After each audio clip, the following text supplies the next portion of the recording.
ધોરણ 10 પછી ડિપ્લોમા એન્જિનિયરિંગની અંદર જે વિદ્યાર્થીઓ ગુજરાતમાં એડમિશન લેવા માટે જઈ રહ્યા છે અથવા તો ઘણા બધા વિદ્યાર્થીઓ 12થમાં ફેલ થવાના લીધે પણ ધોરણ 10 પછી ડિપ્લોમા એન્જિનિયરિંગની અંદર એડમિશન લેતા હોય છે. આજના વિડીયોની અંદર હું તમને સમજાવવાનો છું કે ડિપ્લોમા એન્જિનિયરિંગની અંદર એડમિશન કેવી રીતના થતા હોય છે. તો યસ દોસ્તો, મારું નામ છે પ્રિયેશ પટેલ. આપ સર્વેનો ખૂબ ખૂબ હાર્દિક સ્વાગત છે પ્રિયેશ વિદ્યાપીઠ યુટ્યુબ ચેનલની ઉપર.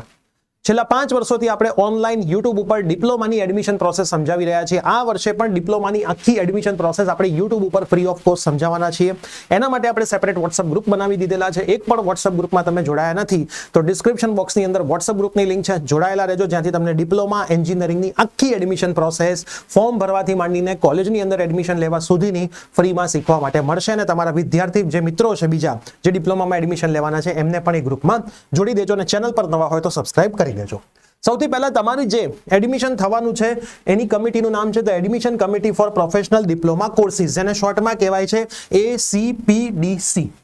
આ મેં ગૂગલમાં ACPDC જ લખ્યું છે, એના ઉપર હું ક્લિક કરું છું.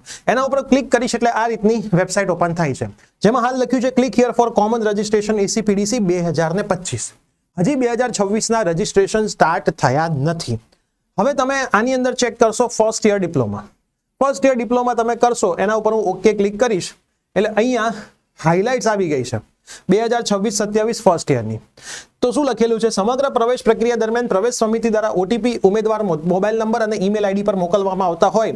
રજિસ્ટ્રેશન દરમિયાન યુઝર આઈડી બનાવતી વખતે પોતાના મોબાઈલ નંબર ઈમેલનો ઉપયોગ કરવો અને મોબાઈલ નંબર ઈમેલ આઈડીને સમગ્ર પ્રવેશ પ્રક્રિયા દરમિયાન એક્ટિવ રાખવા.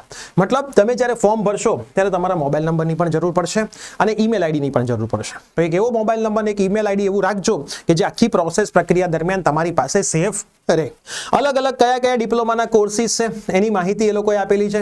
ઇંગ્લિશ મીડિયમમાં પણ આપેલી છે, ગુજરાતી મીડિયમમાં પણ આપેલી છે. એની આખી એક બુકલેટ એમણે એમની વેબસાઇટ ઉપર મૂકેલી છે. આપણે બુકલેટ ઉપર થોડીક નજર નાખીશું, બરાબર, તો આપણને થોડો આઈડિયા આવે. આ બુકલેટ ઘણી મોટી છે. આ બુકલેટ હું આખી આપણી એપ્લિકેશનની અંદર પણ મૂકી દઈશ કે ભાઈ કયા કયા એન્જિનિયરિંગના ડિપ્લોમાની અંદર કોર્સ છે એ બધાની એમણે આની અંદર માહિતી આપેલી છે. ઇંગ્લિશ મીડિયમના માટે બી છે અને ગુજરાતી મીડિયમ માટે બી છે, બરાબર.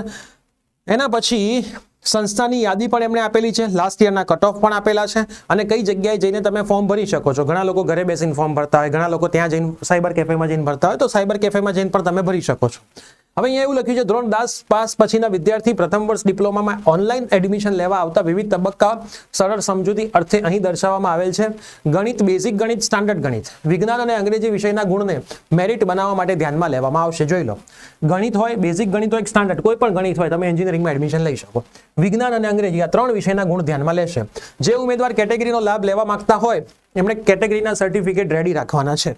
સમિતિ દ્વારા કરવામાં આવતા વિવિધ કાર્યક્રમમાં ભાગ લેવાનું છે. ધોરણ 12 સાયન્સમાં નપાસ થયા હોય ધોરણ 10ના માર્ક્સ પ્રમાણે રજીસ્ટ્રેશન કરાવી શકો છો.